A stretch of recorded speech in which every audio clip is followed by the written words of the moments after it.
mercantilismo con la venta de las...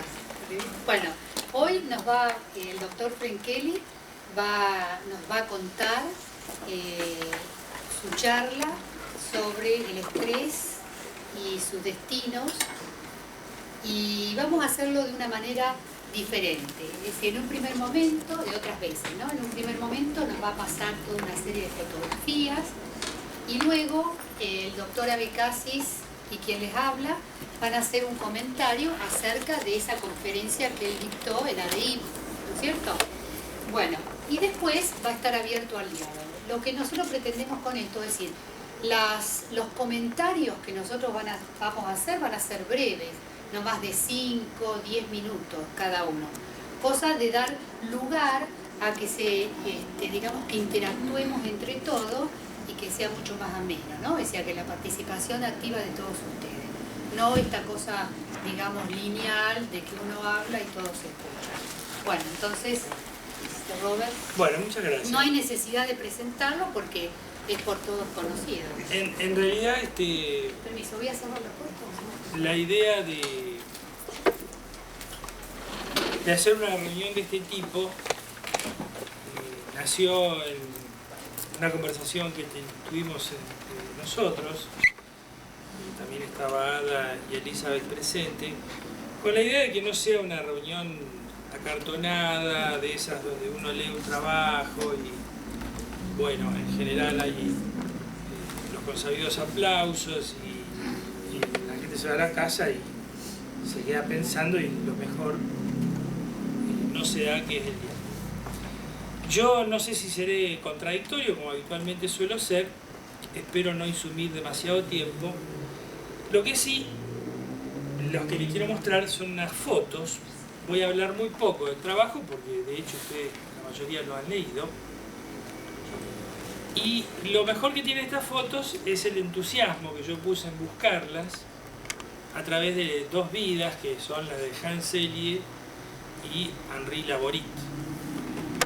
Y es en realidad una ofrenda que les quiero hacer de comentarles una búsqueda de fotos, como quien cuando está en familia repasa fotos.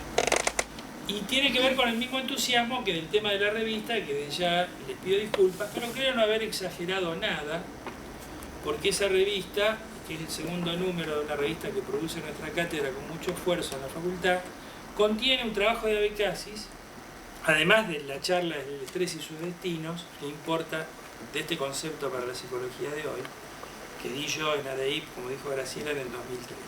Pero la charla de Abecassis para mí resume gran parte del pensamiento de él. Y estoy seguro que me van a volver a pedir un número de esos, porque me parece que es un artículo sumamente interesante. Que nosotros, cuando festejamos los 20 años, como él fue el primer director del Departamento de Biología en la facultad, nosotros lo invitamos.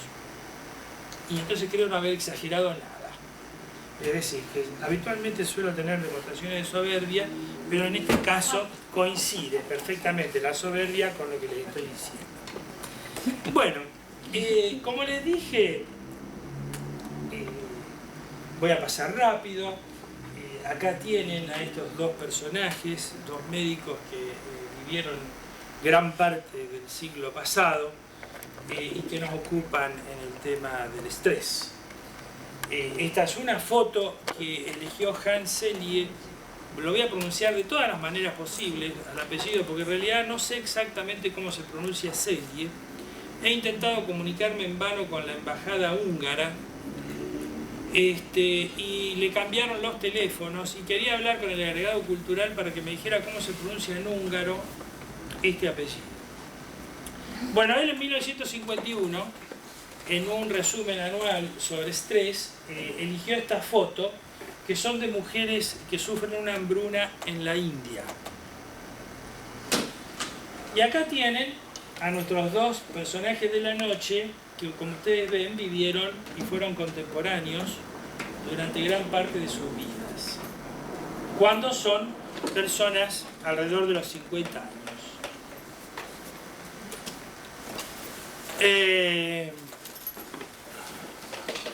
Ahí, Adrián. La vida de Sellier tiene un elemento sumamente extraño. Si ustedes buscan un lugar solemne como la Enciclopedia Británica, que es una cosa de referencia bastante importante, aunque yo tengo una amiga muy inteligente que dice no hay que estudiar por las enciclopedias en el ambiente académico, y parece ser que tiene razón. En la Británica dice que Sellier nació en Viena, y en numerosos lugares también dice que nació en Viena. Por ejemplo, en páginas que tienen que ver con la República de Hungría. Sin embargo, Sellier nació acá, a orillas del Danubio, en Komárom, un pueblito que perteneció en el año que él nace, en 1907, al Imperio Austrohúngaro, en la zona de Eslovenia, y que hoy está en el mapa de Hungría. Es decir, que se presenta en este hombre un primer problema de identidad bastante fuerte hasta hoy, ¿no? Que después veremos cómo lo podemos pensar. Estudió medicina en Praga, donde se ve acá una catedral, que es la Catedral de San Vito. Y curiosamente, él en un artículo de la década del año 50 dice que el estrés fue la catedral de su vida. Y este artículo se llama así, ¿no? Hans Sellier o la catedral de su vida. Y en este texto, que está en francés, y que me cuesta mucho trabajo leerlo porque no sé bien francés o nada, y porque además no alcanzo a leerlo, dice que el estrés fue la catedral de su vida. Tal es la manera como él posiblemente ha vivido su entrada en el tema, ¿no? En Nature, en 1936, publicó un síndrome producido por diferentes agentes nocivos, donde menciona por primera vez el término. Más vale lo describe que mencionarlo. Esta, como rareza, esta es una lámina que Salvador Dalí le dibujó especialmente para un meeting vinculado al tema. Esta es otra foto de los años 50 y abajo tiene esta leyenda, el síndrome de estar simplemente enfermo, que fue la primera aproximación que él hizo cuando él era estudiante todavía de medicina en Praga y observaba similitudes en los estados de los pacientes. Es decir, en vez de ver diferencias, él los pensaba desde algo que los unía a todos. Hecho que después se podrá desarrollar en la conversación. Como judío y perseguido en la Segunda Guerra Mundial, él pasó a Estados Unidos, primero a Harvard y después a Montreal, donde realizó gran parte de su vida y del estrés de su vida, como suele decirse. Y trabajó en el Instituto de Medicina y Cirugía Experimental, que acá se lo ve, y donde ahí es ya donde él saca la famosa expresión que nosotros hasta hoy usamos del síndrome general de adaptación y sus derivaciones. Estaremos siempre activándonos, pero nunca cayendo en el final de la resistencia. Esta es una especie de lema de él. En esta foto de 1951, donde ustedes si prestan atención van a ver que el CRF, el Corticotrophic Releasing Factor hipotalámico, no había sido descubierto, por eso todavía él pone un signo de pregunta y tiene la ACTH como la primera escalón subrayado del eje hipotálamo-hipófiso suprarrenal que fue descubierto el CRF alrededor del fines de la década del 50. O sea que este hombre ya estaba pensando las conexiones suprahipofisarias del tema. De hecho, que ya las pensaba desde cuando veía a los pacientes en la sala. La traducción de la palabra estrés ha sido sumamente compleja, tanto que se utiliza como tal, aunque su grafía en castellano puede ser con ESTRES y es correcta. Esta inscripción ideográfica apunta a crisis y a la idea de oportunidad y peligro como manera de representar en los idiomas ideográficos al concepto de estrés. Pasqualini, que los que somos más o menos viejos recordaremos como el autor de un libro de medicina interna, fue posiblemente el único discípulo directo de Hans Selye, con el que estudió en Canadá. Y escribió en 1982 en la revista Medicina el estrés de su vida, jugando con alguna expresión que él utilizó en trabajos, el estrés de mi vida. Y aquí he puesto la historia de que los húngaros, hoy a János Selye, lo levantan ampliamente y tienen numerosas universidades y lo apropian, como pasa con las minorías europeas en este momento, que tratan de separarlo de lo que era antes toda la cuestión del imperio austrohúngaro. Él es en este momento, junto con otros húngaros famosos, el orgullo de los magiares, ¿no? Y hay, como les digo, universidades y grandes centros de estudio que llevan su nombre. Esta es una invitación que le hace a sus amigos, era una persona con su firma, donde le da recomendaciones, etcétera, en torno a la idea del estrés. Y su frase tan célebre: más se vive, más estrés, menos se vive. Esta es una foto ya cuando está promediando su vida. Acá quiero presentarles lo mismo que le decía de la Sociedad Húngara de Ciencias del Comportamiento y Medicina, y rendirle un homenaje a este país que es señero del movimiento psicosomático, porque Ferenczi, Alexander y Balint son de ese mismo país.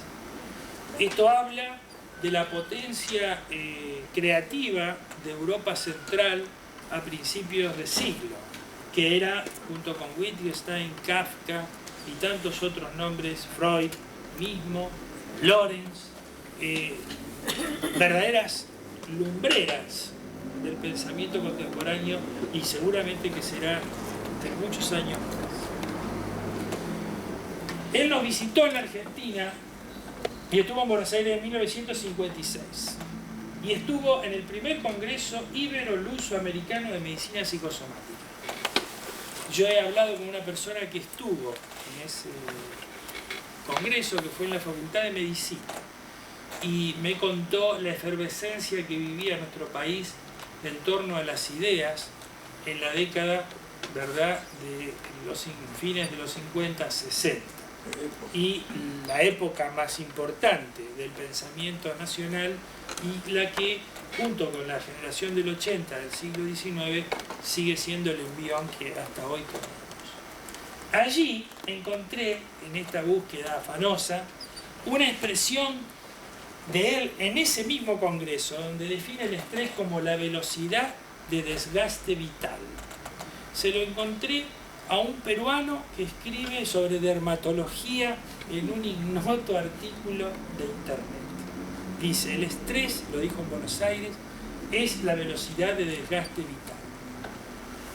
Y este es un diálogo entre Andrés Raskowski y Arnaldo Raskowski, ya grande, porque Arnaldo fue el que organizó en ese congreso de medicina psicosomática, otra figura señera del pensamiento psicoanalítico y médico argentino, porque los Raskowski eran pediatras. Y ustedes fíjense las personas que estuvieron. Estuvo Marañón, Messerman, que es un americano que hizo experiencias con monos en relación a la mona de alambre, que después remitió Harry Harlow en Inglaterra, y otros señeros hombres del pensamiento psicosomático. Pero ¿con quién hablaron? Hablaron con Garrahan y Foglia. Es decir, esto es un poco la sopa que existía en ese momento en nuestro país. Arnaldo le dice a su, creo que es su sobrino: acá hicimos un movimiento que era superior a lo que habían hecho los europeos. La fuerza que eso daba fue muy estimulante para nosotros. Imagínate que aún no se había traducido la obra de Freud al francés para ese momento. Esto se busca en internet poniendo en los buscadores cosas extrañas, como por ejemplo Selye Argentina. Y yo creo que la vida privada de cada uno de nosotros en poco tiempo va a desaparecer, porque se puede llegar a saber lo que dijo fulano, mengano. Bueno, y por suerte se puede reconstruir una memoria, ¿no? rápido. Hanoi, circa 1914. Esta es una foto de Hanoi de 1914, que es donde nació el Aborit. Ahora nos pasamos al el otro acompañante de esta noche. Y en la Guyana francesa, su padre, que era un oficial de la Marina francesa, oficial médico, murió de un tétanos cuando él era muy pequeño. De modo tal que él asiste a la muerte de su padre por un tétanos contraído en servicio en Cayena, y con su madre viajan a Francia nuevamente, y aquí he puesto a D'Artagnan porque el Aborit es una figura d'Artagnanesca por su figura épica, por ser francés y por su estilo que lo acompañó durante toda la vida, y lo que es la lucha contra diferentes cosas. Aquí lo tenemos cuando tiene 16 años, parece más grande, ¿no? En esas fotos sepia tan hermosas de aquellos tiempos. Y aquí está en Bordeaux, lo he buscado con una lupa, es ese, en la Escuela de Medicina de la Armada, donde él ingresó de casualidad porque había tenido tuberculosis a los 12 años y quedó con una secuela pleural muy seria, y entró al Liceo Carnot, donde hizo Ciencias Naturales como los estudios secundarios, y el médico de ingreso de la universidad, que tenía que ver con la Marina en Bordeaux, fue condescendiente con él y lo aceptó, porque estaba en condiciones de ser rechazado por esta condición, ¿no? Y aquí pasamos rápidamente a este mapa que nos muestra en rojo a Dunkerque, Mar del Norte, Canal de la Mancha, y 1940. Precisamente 31 de mayo, torpedera Siroco naufraga, la Aborit, y se hunde, la lancha salva la vida y hace la experiencia de las aguas del Mar del Norte, de las aguas heladas del Mar del Norte. Y vamos a ver qué pasa. Anzio, 1944, enero, está en este navío y desembarca con los aliados en Italia. Hace la guerra como cirujano.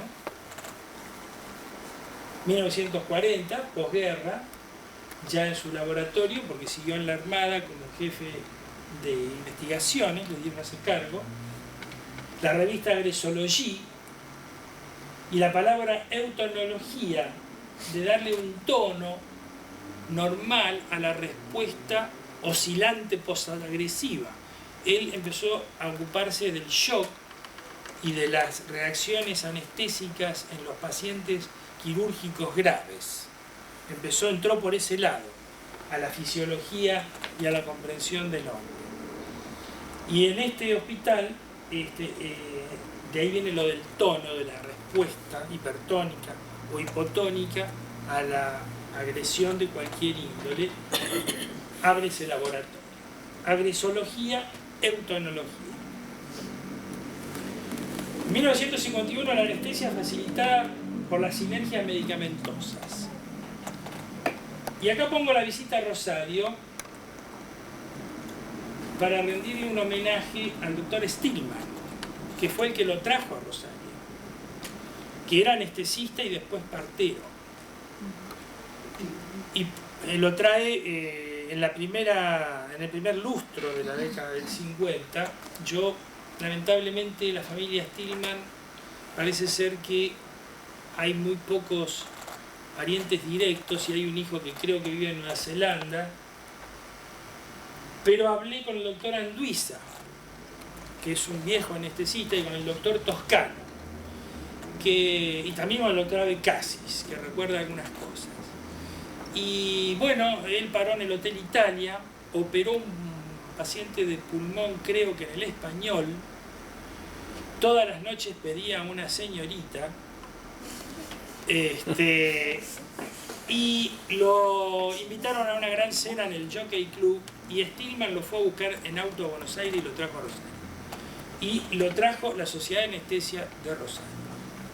Y enseñó la hibernación artificial que Huguenard, que fue un gran amigo de Laborit, un médico, Pierre Huguenard, que era anestesista y psiquiatra y que tiene actualmente un hijo neurocientista, dice que la experiencia del Mar del Norte y el frío fue lo que lo llevó a Laborit a plantearse lo de la hipotermia al servicio de la disminución de las reacciones violentas en las agresiones quirúrgicas, etc. O sea, un modo de hilar, ¿no? Y también hibernó un tétano. Sí, ¿puedo poner un bocadito acá? Sí, pero ¿cómo no? Porque Stillman lo trajo y Stillman aprendió a hacer la hibernación artificial con él, a Claro. la Lonici. Sí, sí. En el año 1956 yo era practicante menor del hospital provincial. Y una mujer hace una hemorragia postparto por un resto placentario. Y hace un shock. Y hace una insuficiencia renal aguda. Y entra en la niña. Nosotros que habíamos leído en la revista Roche esto, nos informamos, es decir, ya sabíamos, estaba en la tradición del momento que Stillman lo había traído a Laborit, y a mí Mali me contó que había hibernado un tétanos. Entonces lo fuimos a buscar a Stillman. Y él nos dijo, bueno muchachos, yo le enseño. Le pusimos una bolsa de hielo en cada ingle, una en cada axila, otra en el pecho, una enema de agua helada, gota a gota, permanente, una bolsa de hielo en la cabeza y la mezcla de Demerol, Ampliactil y Fenergan. Que fue el... Y bueno, la mantuvimos así y sorprendentemente la mujer, la tasa de urea no subió en la tasa que tendría que haber subido si no hubiera estado hibernada. Esto le permitió vivir 10 días y que empezara a orinar. Él nos dijo, ¿qué le damos de comer? Denle en 750 centímetros cúbicos de líquido, nos dijo, por día, y pan con manteca, para que no se autofagie. Claro. No le den proteína, dijo, pan con manteca es la manera más simple de darle hidrato de carbono y grasa y no proteínas. Bueno, esa mujer comió pan con manteca y tomó 750 centímetros mientras estuvo hibernada y se salvó.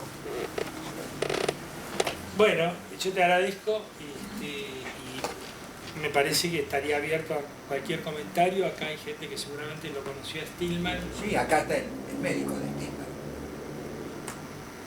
¿Cómo? ¿Vos fuiste el médico de Stillman? Claro. Bueno. Yo lo atendí hasta que falleció. Bueno. Y él recibió a mis hijos. Mis hijos los atendió. Los partos de mi señora los atendió todos Stillman. Y yo lo atendí a él cuando murió. Se está poniendo pesada, ¿no? No sé si voy a poder seguir. Bueno.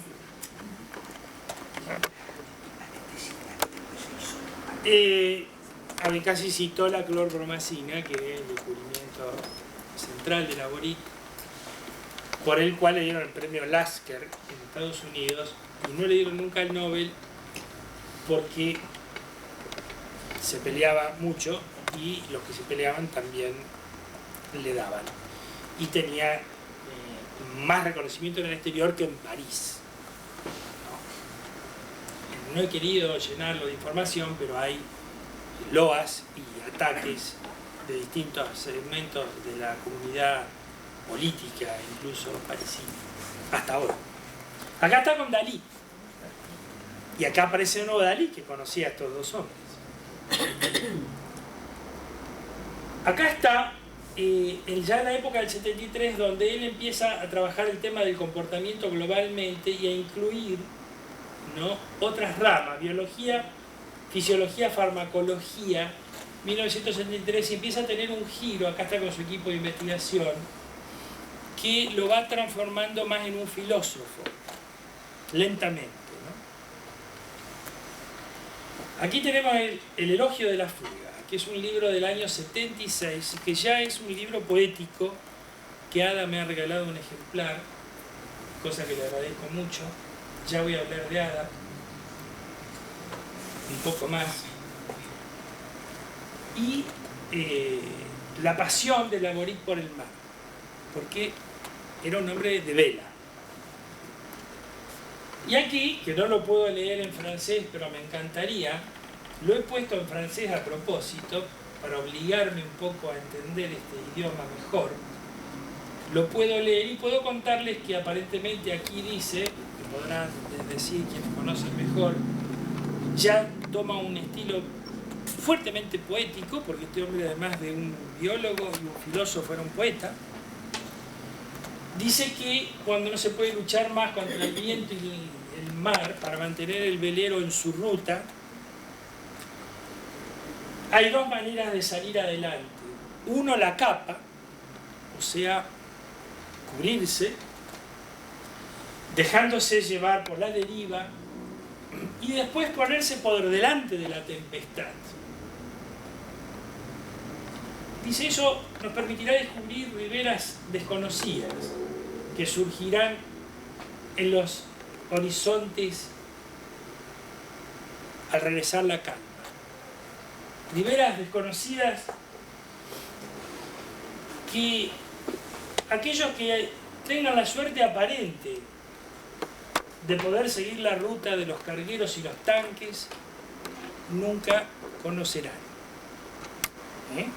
Es decir, el convoy de los cargueros y los tanques va siempre por una ruta determinada. Él acá empieza a abrirse a todo lo que es la problemática de la imaginación y la creación como salida de la amenaza por la existencia y las implicaciones del estrés.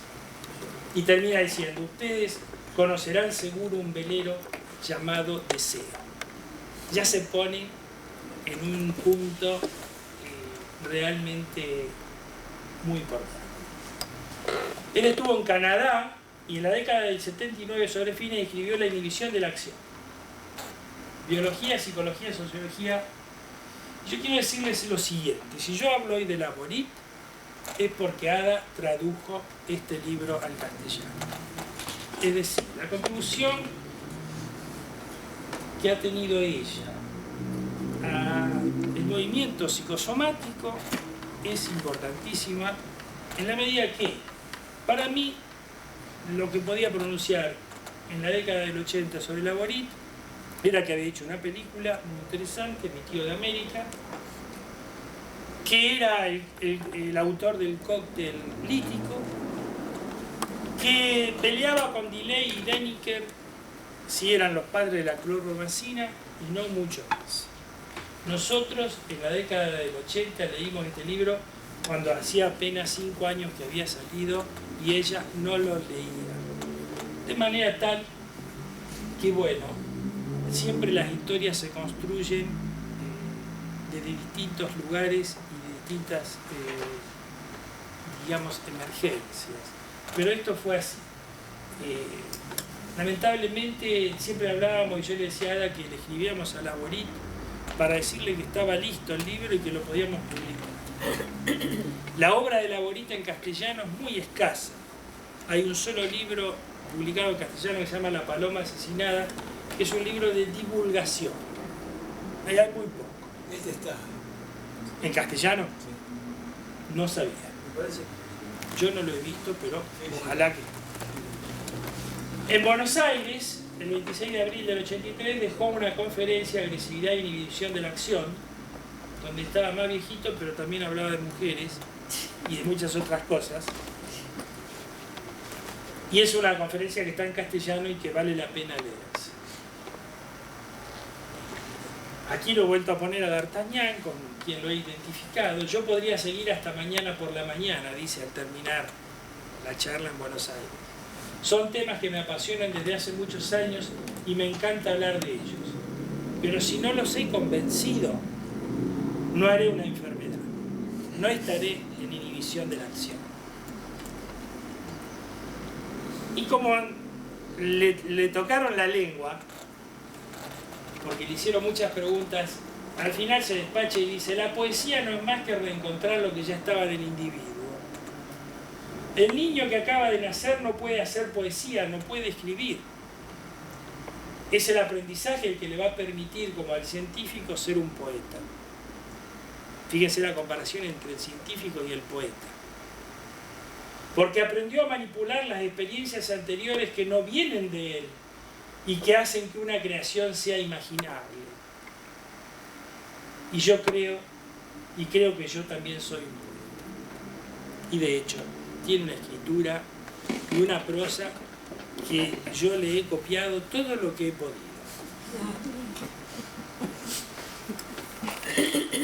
La sonrisa de Laborit, la biológica de la comunicación en los primates, es un trabajo que yo escribí en el 2001. Y lo escribí porque yo tengo esta foto en el consultorio. Y tengo, sin exagerar, más o menos unos 30 cuadros puestos en el consultorio. No crean que es una exposición mi consultorio. Está bastante bien hecho, pues son pequeños. Y esta foto es la más vista del consultorio. Empata con la foto de la refugiada afgana, que es muy popular. De manera que no tiene mucho mérito reconocer a esta chica, dado que ha cobrado una popularidad terrible. Pero dicen, yo lo conozco. Y la gente no tiene la más remota idea de quién es Laborit, porque Laborit es muy poco conocido. Es conocido por los anestesistas, que algunos me escriben al leer mi libro Psicofisiología y me agradecen que yo lo haya mencionado, y por algunos más. Y entonces yo he pensado que es la sonrisa la que, como elemento primario, memorizado, produce la sensación de familiaridad en la gente. Y les voy a contar otra cosa más. Dicen, ¿es su papá? Con lo cual ya le empiezo a decir al paciente, no le voy a cobrar. Dice, se parece a usted, directamente no le cobro. No me he empobrecido, porque en general son pacientes de mutual. ¿Te puedo decir una cosa? Sí. Cuando presentaste las dos fotos esas, Sí. dije, qué arrogante que esta, mirá, se ha puesto al lado de fulano de tal. Te lo juro que pensé eso. Es lo que pensé, te lo juro, cuando vi las dos fotos. Se ha puesto al Me he puesto arrogante acá. Porque he escrito un trabajo, y prácticamente no hay trabajo que yo no escriba que no tome el pensamiento del Laborit. Roberto tiene una expresión de pro al viento, como si estuviera en la flor.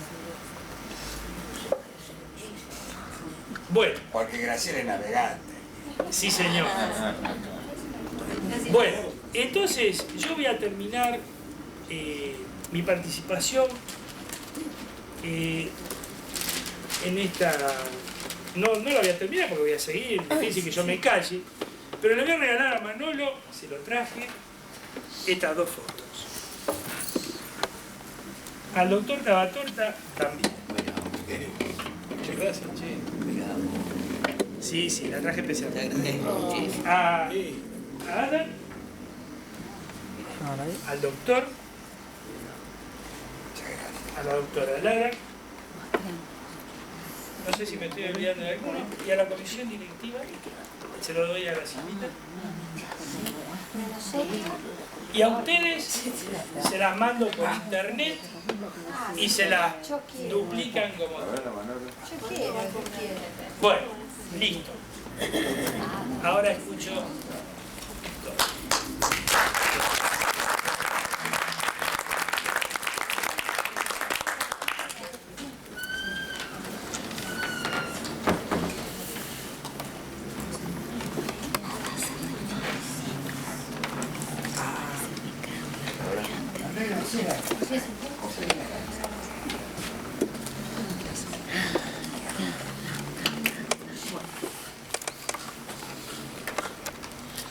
Después de una detenida lectura de tu trabajo, quien con letra un tanto poética, pero científica, que posibilita una clara comprensión de lo que quiere transmitir y compartir con todos nosotros, me ha permitido reflexionar acerca de esta gran aventura que significa la vida.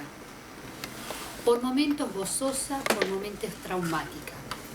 Pensar de qué manera resistimos al naufragio, sobrevivimos y continuamos navegando en las tranquilas aguas después de la tormenta, buscando nuevos rumbos con otros hacia costas más seguras. Él nos dice, Roberto, la activación ante el trauma, el estrés que lo acompaña, como siempre en el suceder de la vida, tiene que ver más con el funcionamiento mental que con el hecho en sí mismo.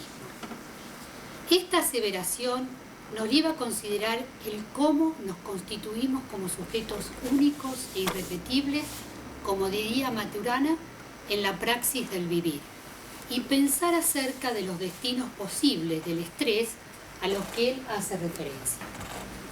Con respecto a la banalización, uno de los destinos, en este momento, la palabra estrés se usa corrientemente, en la jerga corriente significa estar estresado, estoy colgado, enchufado.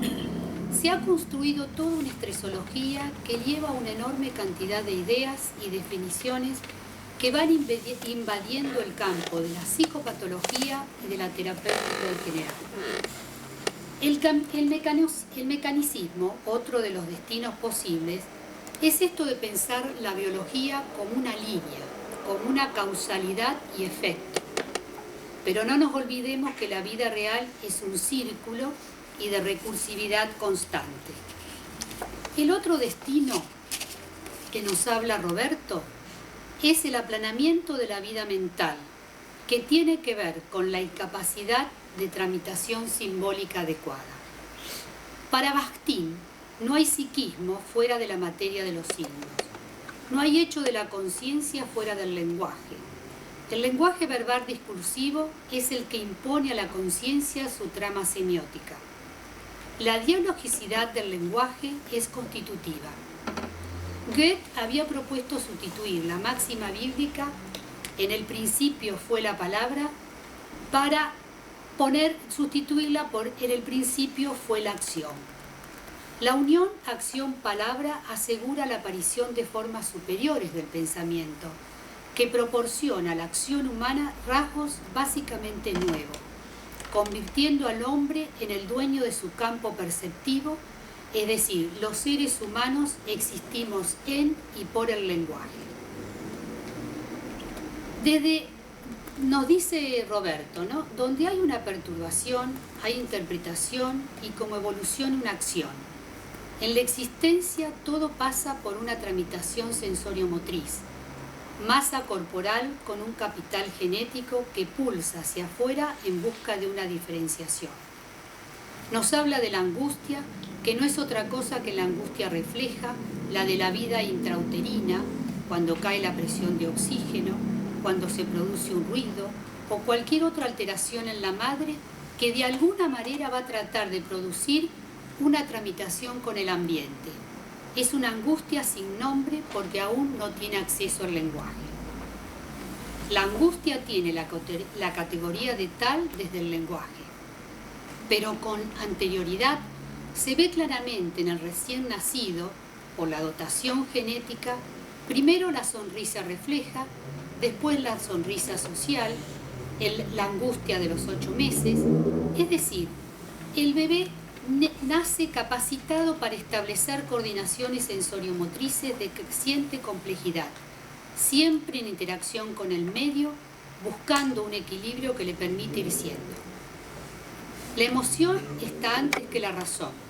La emoción presente desde el inicio de la vida es la que pone en juego la acción. Se trata de una puesta en juego de mecanismos básicos centrales que tienen gran valor de supervivencia. Palom destaca el hecho fundamental de que el niño está preparado desde su nacimiento para estructurar una relación social como necesidad básica, donde lo biológico y lo social se fundan. El desarrollo psicomotor constituye el andamiaje sobre el cual se estructura toda la personalidad. Y es a su vez la historia de la interacción constante del niño con el ambiente y la calidad de estos intercambios lo que determinará su conducta. Las reacciones circulares primarias, como por ejemplo la succión, van moderando el acto porque el efecto de las mismas implica un avance en el aprendizaje sensoriomotriz. La repercusión de este acto sobre lo demás es el gesto, que constituye el primer medio para establecer la comunicación con los otros.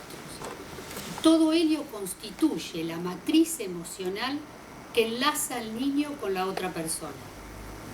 Como decíamos, la emoción está presente en sus formas más elementales de la iniciación de la vida del niño. El recién nacido es incapaz de hacer nada por sí mismo, es manipulado por el otro, y es en el reconocimiento del otro que sus primeras actitudes se forman. Esta matriz emocional es la que permite establecer condicionamientos con relativa facilidad en las funciones de la vida del niño. Es el carácter formativo de esta relación tónico-emocional que da lugar a la simbiosis afectiva dada en primer término por la dupla madre-hijo, de tal manera que a partir de los 6 meses vive tanto de sus relaciones humanas como de la alimentación. La fusión se da de distinta manera en las distintas etapas de la vida, pero siempre a todo proceso de individualización precede un momento de sincretismo afectivo dentro del cual se desarrolla la diferenciación. En su relación con el otro, el hombre se crea en el diálogo de la relación. La individualización del sujeto se alcanza siempre a través de un proceso de socialización y al decir de Vallon, el hombre se individualiza más profundamente en tanto se socializa más profundamente. El hombre es el conjunto de las relaciones sociales. Nos dice Roberto, lo que sucede en la enfermedad psicosomática es un fracaso en la tramitación de la angustia. Todo dependerá de nuestra capacidad de significar y de tramitar las situaciones en el momento en que se le toca vivir. El pasaje del estrés al distrés dependerá fundamentalmente de nuestra competencia para la tramitación, senso-perceptiva primera y luego simbólica. Esto tiene que ver con los niveles de modulación emocional que pueda tener esa persona. De allí nacen las estrategias de afrontamiento, la resiliencia. Uno va a afrontar la realidad de una manera u otra. Esto va a depender del entramado histórico personal, es decir, de lo genético, de lo histórico y de lo actual, tal como lo plantea Freud en las series complementarias, donde la disposición supone lo genético y lo histórico, que viene a encontrarse con el azar, con episodios actuales y que constituyen la verdadera trama de nuestra subjetividad. Por eso nos dice Roberto, el trauma es siempre relacional al acontecimiento, relacional a las características genéticas inherentes a cada uno. En el momento de la ontogénesis del aparato psíquico, el embrión responde en primer lugar a las sensaciones, pinchazo, prensión, sonido de baja frecuencia. Después aprende a responder a ciertas representaciones biológicas, memoria de imágenes, sonidos, olores. Por último, el niño, que ya habla, va a responder a las representaciones verbales. A partir de este momento, se podrá provocar o suprimir un sufrimiento mediante un simple enunciado. Mamá te ha abandonado, o por el contrario, no llores, mamá vuelve enseguida. Esto es lo que significa hablar de transmutación simbólica. La figura del vínculo afectivo, madre, padre o toda persona que se ocupe con regularidad del niño, además de tener una función de protección, permite la puesta en marcha de un estilo de desarrollo emocional e induce a una predilección de aprendizaje. Nos dice Cyrulnik, La burbuja sensorial formada por los comportamientos dirigidos al niño emigra del mundo íntimo del adulto y termina guiando la evolución del niño. La naturaleza del acontecimiento hiriente puede responder a todas las instancias de un mismo aparato psíquico, ya sea biológico, afectivo o histórico. Sin embargo, en cada nivel es posible desarrollar una resiliencia. Cuando las alteraciones genéticas son graves, la resiliencia es difícil, aunque no imposible. Esto dependerá de la calidad de los procesos interactivos. Toda privación sensorial, la hipoacusia, una alteración genética, como el caso de un síndrome de Down, un trastorno neurológico temprano, crea un movimiento de vulnerabilidad que exige una compensación para volver a alcanzar su equilibrio. Cuando los padres tejen un vínculo afectivo en función del sentimiento que esa alteración provoca en ellos, cuando puede resignificar apropiadamente lo acontecido, cuando las representaciones que se suscitan en la interacción parental posibilitan el desarrollo y constitución subjetiva del niño, éste podrá transitar su camino asumiendo su discapacidad de una manera exitosa. En mi experiencia, la mayoría de las perturbaciones del lenguaje, desde un mutismo hasta diferentes dificultades en el aprendizaje escolar y específicamente referido a lectura y escritura, tienen que ver muchas veces con estas relaciones tempranas y la manera diferente de asumir la tramitación sensorial y la tramitación simbólica. ¿Sí? Bueno, muchas gracias.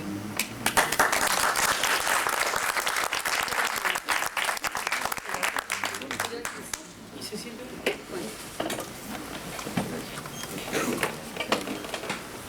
Bueno, nosotros sabemos que leer a veces duerme Sí. al auditorio, pero con Graciela acordamos que íbamos a escribir esto para no extendernos demasiado en el tiempo, porque cuando uno se pone a hablar, 3 personas en una sola noche, decidimos escribirlo. Quiero decir además que estemos Graciela y yo acá, es una cuestión de elección dentro de un grupo, porque nosotros hace 21 años que leemos esto, me da el punto de la cara. El bicho ese. Ah, es que no lo puedo apagar. Vení, sentate acá. Sentate acá, sentate acá. Mirá, ya Está bien, está. está bien.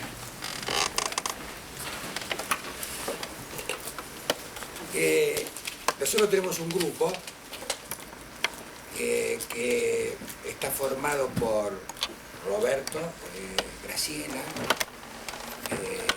Ada, Elizabeth y hasta hace poco tiempo Roberto Cavatorta, que hace 21 años que leemos a la hora. Ustedes dirán, ¿cuánto han leído de la hora de 21 años? No tanto, porque nos reunimos cada 2 semanas. Siempre tenemos cosas que hablar. Entonces leemos un poco, esto nos despierta asociaciones, y después leemos otro poquito y así. Ada, el tercero que vos traducís, porque tradujo La inhibición de la acción, tradujo La grilla y ahora El elogio de la fuga, ¿no? El elogio de la fuga. Y esto lo empezamos cuando fuimos a la Facultad de Psicología desde el 84, había que construir estas materias que nosotros habíamos inventado y nos acordamos de Laborí. Yo tenía un ejemplar pedido en mis manos cuando Laborí vino en el 83, firmado fotografiado por él, y nosotros teníamos uno de los profesores del departamento, había vivido en Bélgica un tiempo largo, entonces lo designamos para que lo traduzca. Y tenía dificultades para traducirlo. Y Ada, que estaba ahí escuchando, no había dicho nada, y si ustedes quieren yo los puedo ayudar. Digo, agarró el libro y empezó a leer como si estuviera leyendo en castellano, ¿no? Entonces, bueno, reemplazamos el lector y ella se tomó el trabajo después de escribirlo, de pasarlo a máquina, y después cometimos la estupidez de no escribirle a Laborí para que autorizara su publicación en castellano. Pero bueno.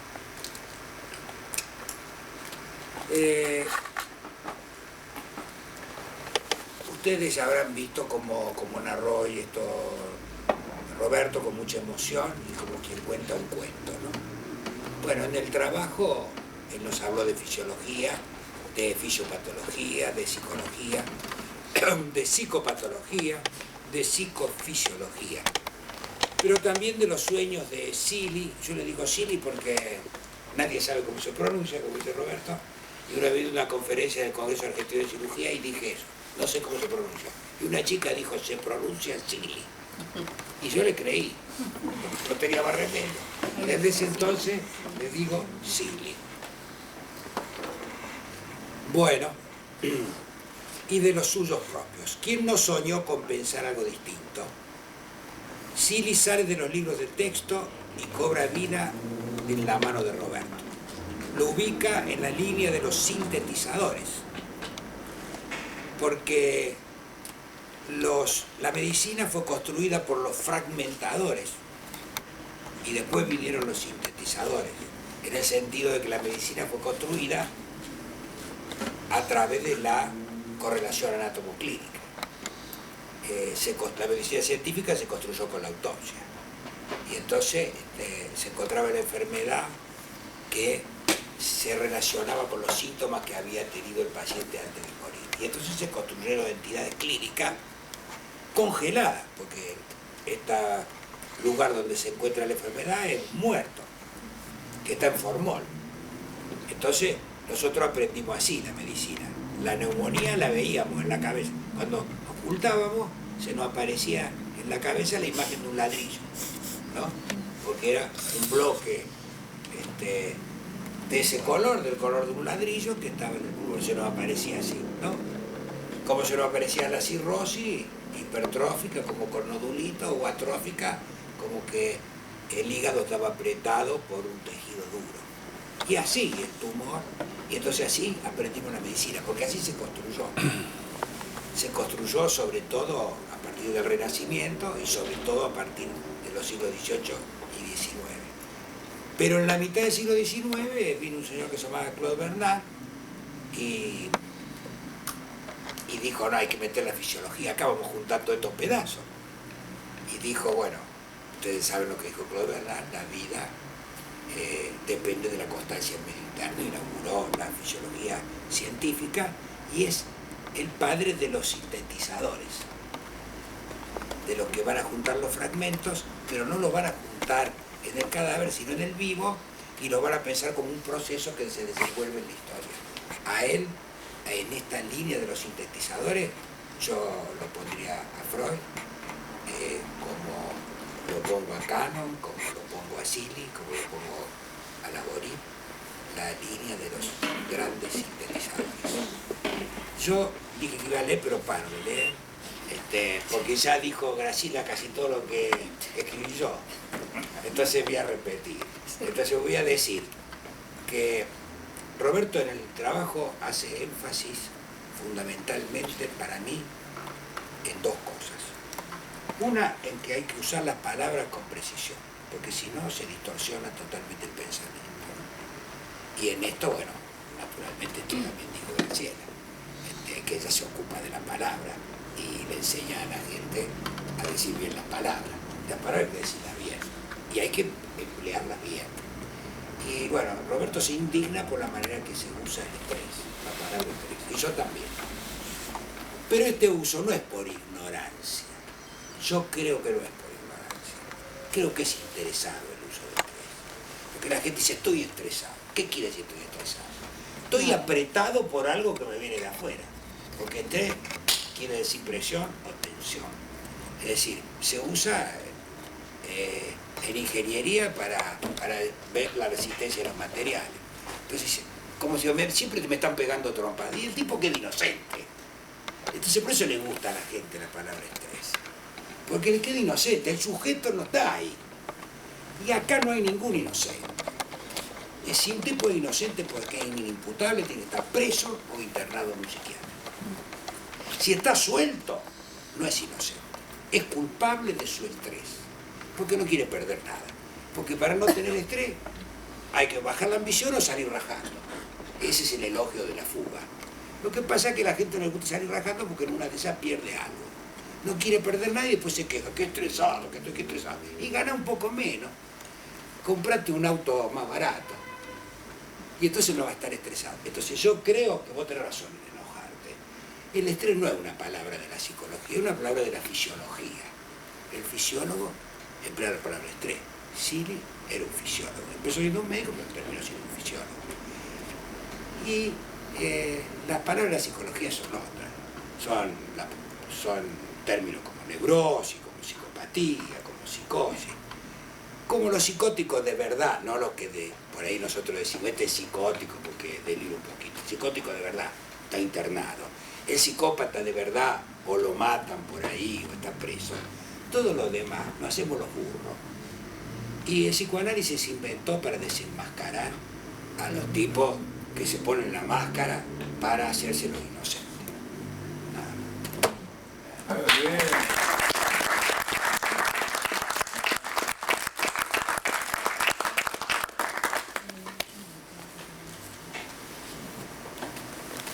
Bueno, está abierto a la conversación.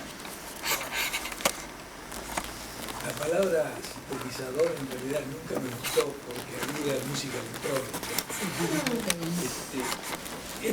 He adoptado desde hace un tiempo el concepto de pensador de la complejidad. Me parece que eso también puede caber a un hombre como Seguí y fundamentalmente a Henri Laborie.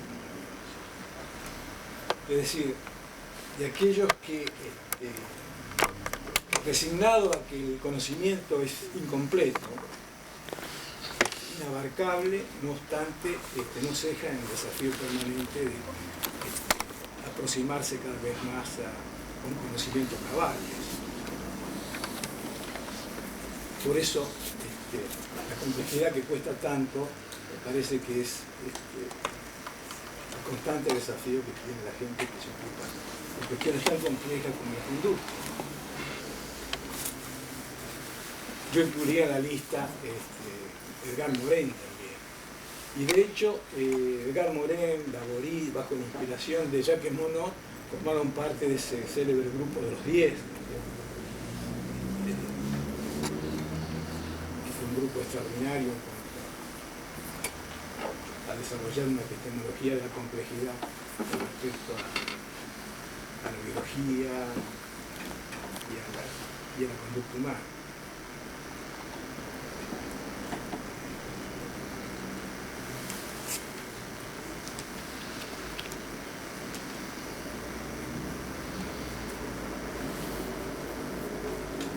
Tendría una cuestión formal que no tiene nada que ver con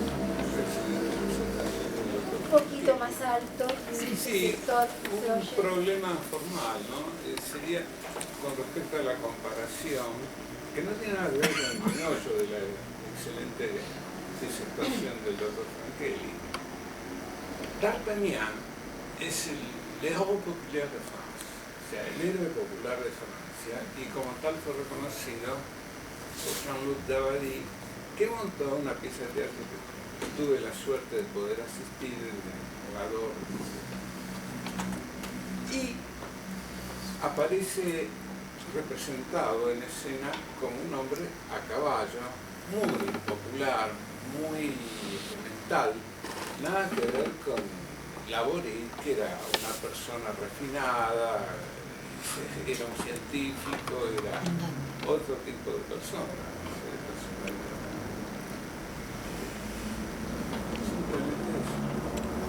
eso. Claro, yo te agradezco la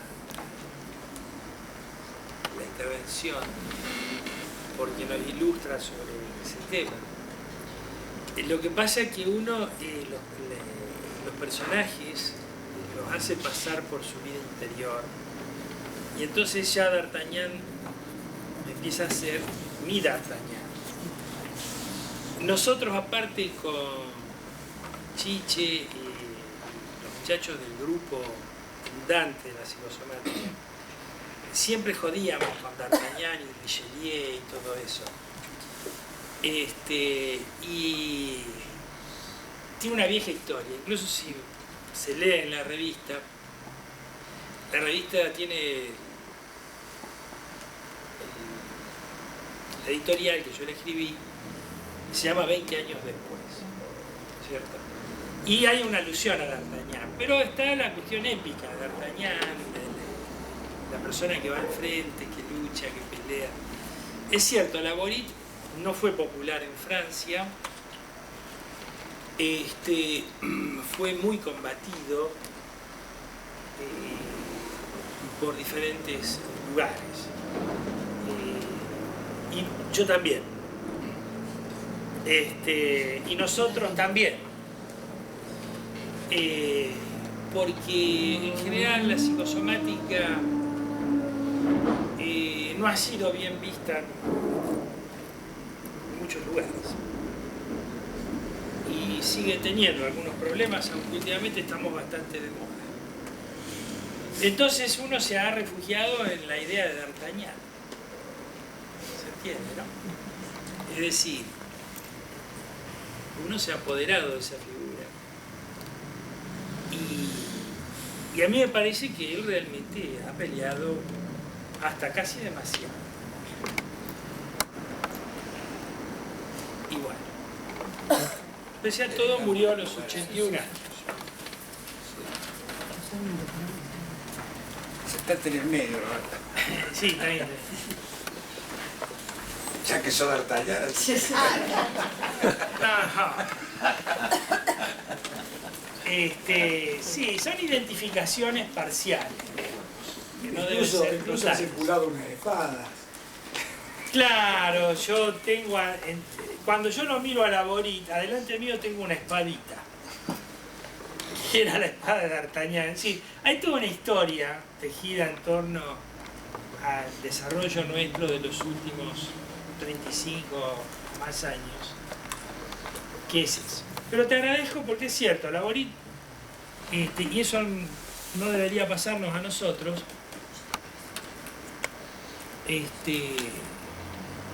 seguramente tuvo más inconvenientes, posiblemente por su estilo. Lo que pasa, el otro día una amiga me decía, dice, mira, no lo puedo decir en alemán, lamentablemente, pero decía, dice, muchos enemigos, muchos amigos, ¿no? Es una cosa un poco esquizoparanoide, pero de todas maneras, claro, los pensadores de punta siempre se han tenido que pelear con alguien.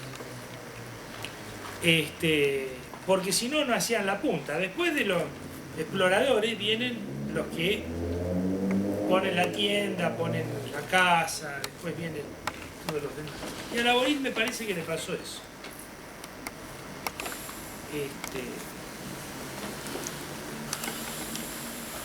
Bueno. Yo pienso que la diferencia fundamental era que D'Artagnan era un héroe popular, muy querido. Sí, sí. En cambio, la Borit, lamentablemente. Está bien, es lo que entendí perfectamente. Pero ¿sabes qué pasa? Nosotros lo hemos leído durante 20 años y él se pelea en cada página. Así que él era D'Artagnan. Y D'Artagnan no era un héroe popular. Era una criatura del aire, como dice Sabater, porque es un invento de Dumas. Aunque existió el personaje D'Artagnan, él lo tomó de la historia. Fue un capitán de mosquetero, sí, pero el que le hizo popular es Dumas. Él es famoso, como puede ser famoso, qué sé yo, Robin Hood, o puede ser famoso cualquier personaje mítico. Nosotros lo usamos como una imagen de ser un peleador, de luchar por una causa, ¿no? Y él se pelea permanentemente, en cada página se pelea con alguien. ¿Qué es lo que dijo? ¿A quién le dijo desgraciado el otro día? A un obispo de Nueva York. Desdichado, al obispo de Nueva York. Al obispo de Nueva York dice que es un desdichado. La Borit lo dijo. En un tramo del libro del elogio de la fuga. Ese pobre. Porque yo dije, ¿qué le dijo el otro día, no? Como si estuviera vivo. Porque la última vez que leímos, Y vos lo dijiste así. yo lo dije así. ¿Qué le dijo el otro día al obispo de Nueva York, no? Para nosotros es un personaje que está vivo y que es un espadachín. Roberto, una pregunta. Yo supe de Laborit cuando vi Mi tío de América y ahora estaba pensando, era como un homenaje de Alain Resnais a las ideas. O sea, emplea la cuestión de Laborit en la película. Claro, Es Alain Resnais que mágicamente hace esa película tan hermosa. tal cual. Él aparece en la película, nosotros la sabemos ver a veces, se la mostramos a los alumnos. Si vos te acordás, tiene 20 tres años tramos, atrás, ¿cuánto tiene tres hace? bloques. Teníamos 18, 20 años menos, o sea, Claro. cuando la vimos la primera vez, sí. Tiene tres Cine bloques. Club. Y él cada tanto aparece, a veces en off y a veces en blanco y negro, en su laboratorio, y aparecen las ratitas, y a veces los personajes aparecen disfrazados de ratas. Bueno, Mi tío de América. Mi tío Claro, América es la claro. película de Laborit. Claro. Ahí trabaja Gerard Depardieu, Claro. que hace de René Rouvenot, que es el mejor auto que hay en esa película es un Renault 18. Sí. Que uno veía ese auto y se agarraba la cabeza, ¿no es cierto? Y un auto Renault 18 rojo, que tenían estos personajes. Y este Rouvenot Depardieu es un gerente de una curtiembre o de una industria textil. Sí, ¿no? ¿No te acuerdas bien? De una textil. Y bueno, ahí adelanta todo el problema de la globalización porque a él lo destruye una compañía exterior que compra y lo impotentizan al hombre, ¿no es cierto? Lo castran simbólicamente porque le siguen pagando, pero ya le sacan el escritorio y todos sus lugares. Y hace una úlcera.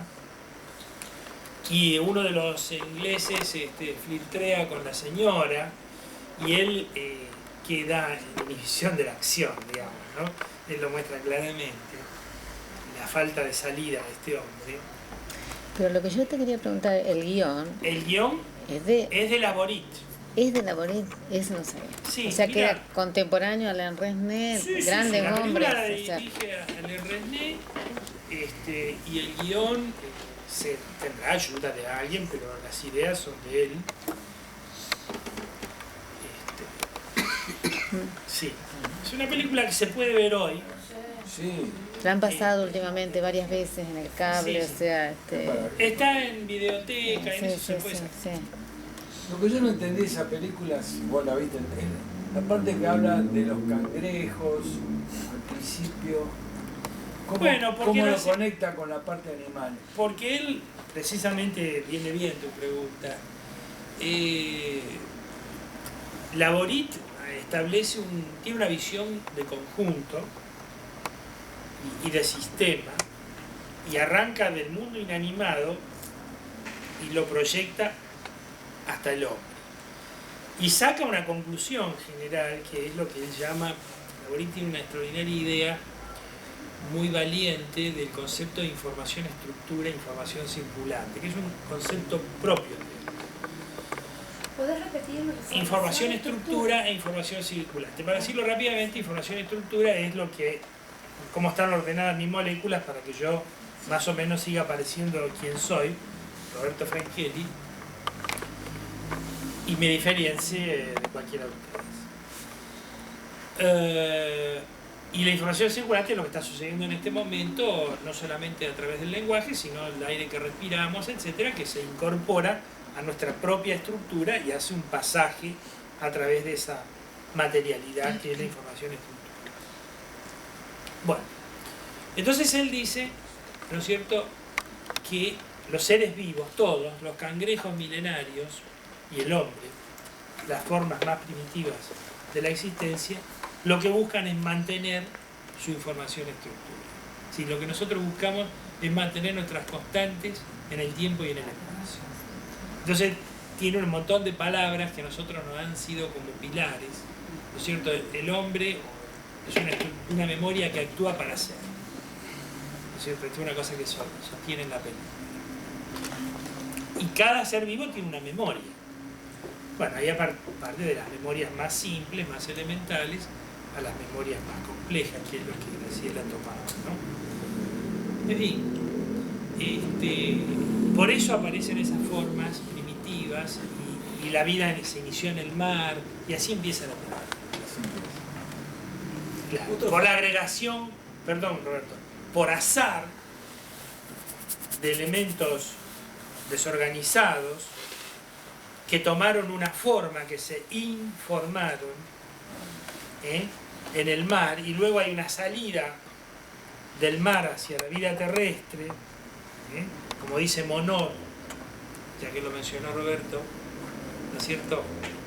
Cuando Monod habla de los anfibios dice esos Magallanes de la evolución, expresión extraordinaria de Monod, ¿no es cierto? Porque Magallanes es el hombre que da la vuelta al mundo y que completa el mundo, ¿no es cierto?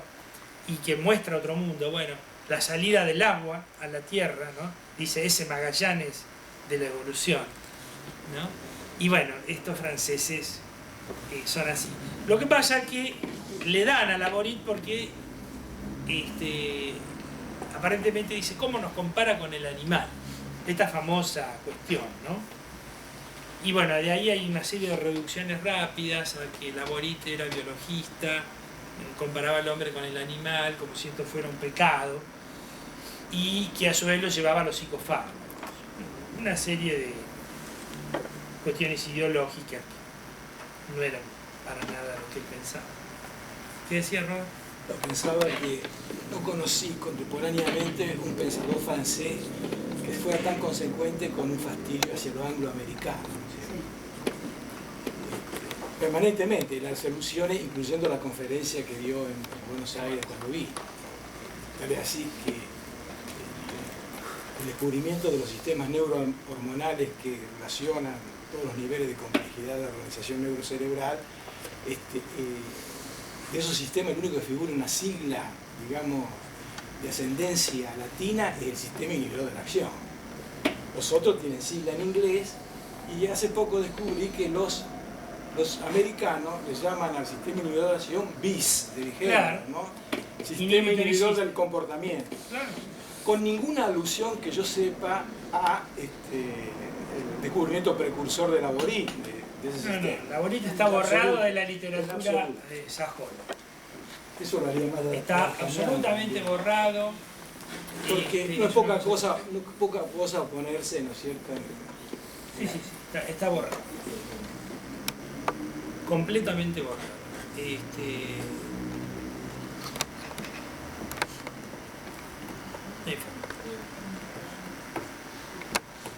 Yo quería decir que esa frase de Laborit, el hombre es una memoria que actúa para ser, se parece mucho a una de Benito Espinosa, que dice todo lo que está vivo intenta persistir en su ser.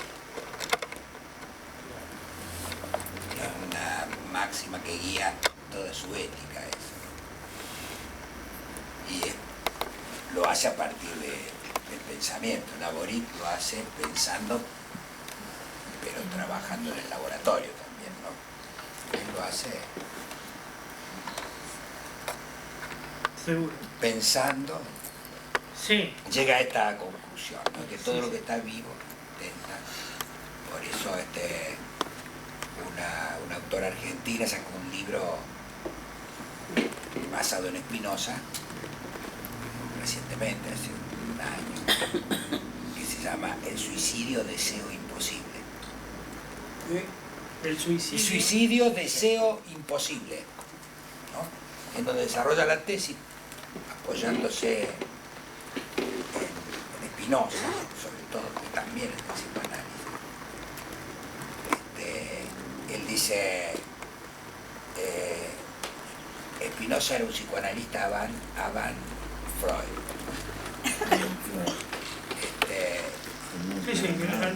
Y dice que el suicidio es un deseo imposible, que en realidad el suicida se mata para vivir. No quiere morirse, quiere seguir viviendo en el otro, porque se mata cuando se le ha roto un vínculo, que él siente que es fundamental, y se mata para recuperar, y muchas veces lo consigue. Laborit tiene una teoría del suicidio también, ¿ustedes se acuerdan? A propósito, no sé exactamente si coinciden, podemos pensarlo. Él dice que el suicida, imposibilitado de actuar, actúa en el único sitio donde puede, ¿no? contra sí mismo. Nuestro autor sostiene que esto lo hace para vivir. Sí, para vivir a través de en el otro como y persistir en la memoria. Para persistir en la memoria, para sobrevivir. No sobrevivir, sino sobrevivir. Sobre el otro. Sobrevivir con un guión, entre sobrevivir, que es el título de un libro de Sabater, sobrevivir. Donde dice todos los esfuerzos que hacemos los seres humanos para vivir por encima de la supervivencia. Como esto que estamos acá, por ejemplo, después de haber trabajado todo el día,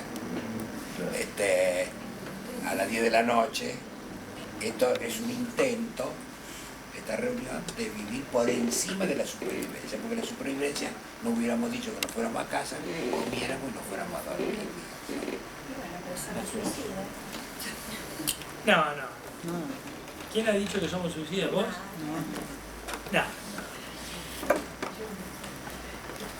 Es para sobrevivir, para vivir por arriba de la mera supervivencia. Es cierto que uno se gasta, y esta definición de Selye, el estrés es la medida del desgaste vital.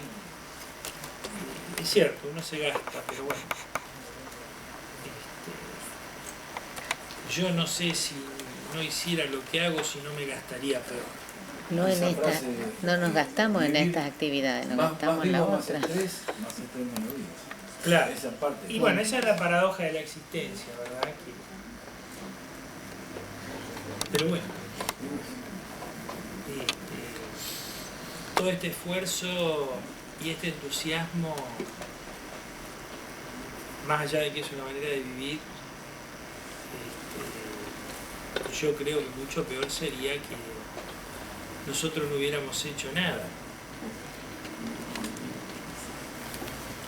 Así que te agradezco mucho, Manolo, que hayas venido, porque vos fuiste el primer presidente de esta sociedad.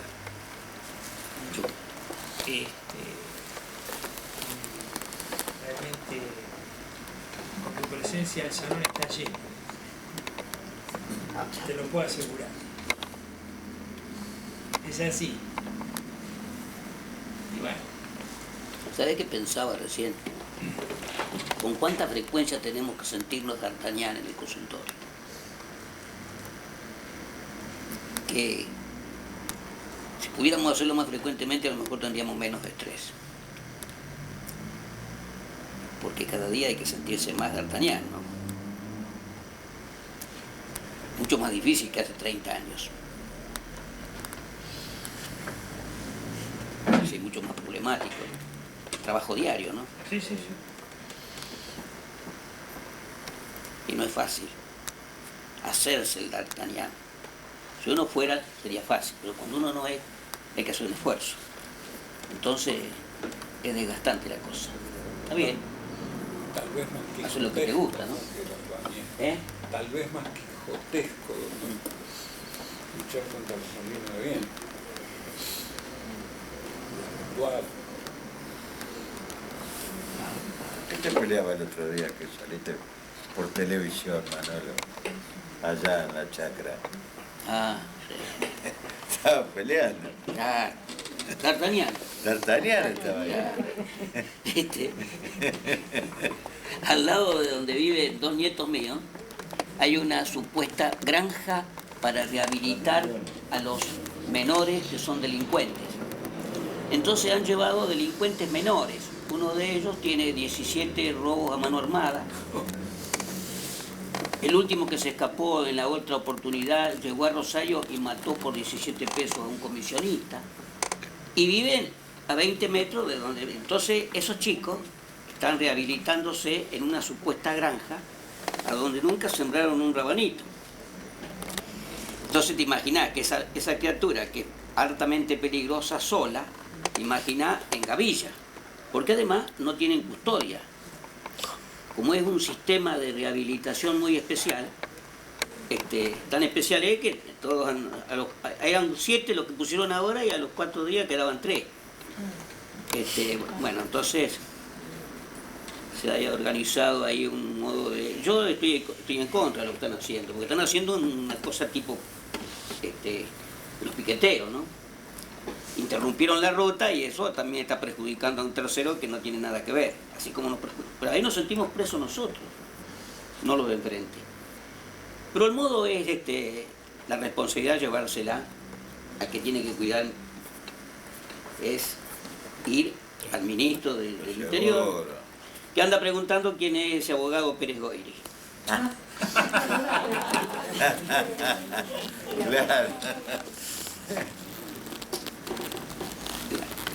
Lo que pasa es que, Roberto, cuando vos nos haces bromas sobre lo consecuente que somos en venir aquí.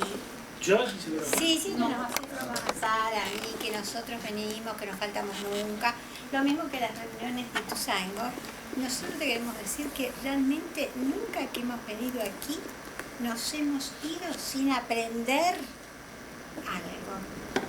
Entonces, esta es una digna manera de sobrevivir, ¿viste? Seguro.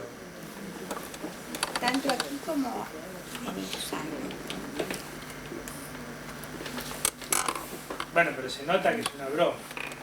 Y encima es gratis, ¿viste? No, porque la broma siempre está en el filo, ¿no es cierto? Y por ahí depende cómo uno lo exprese. Yo siempre me pongo muy contento cuando las veo. Sí, Y en realidad creo que se nota que es una joda.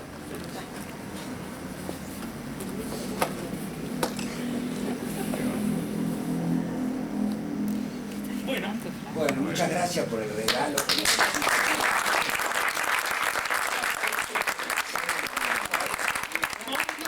Fue un paseo por la historia del siglo XX a través de personajes muy queridos. Muy bien.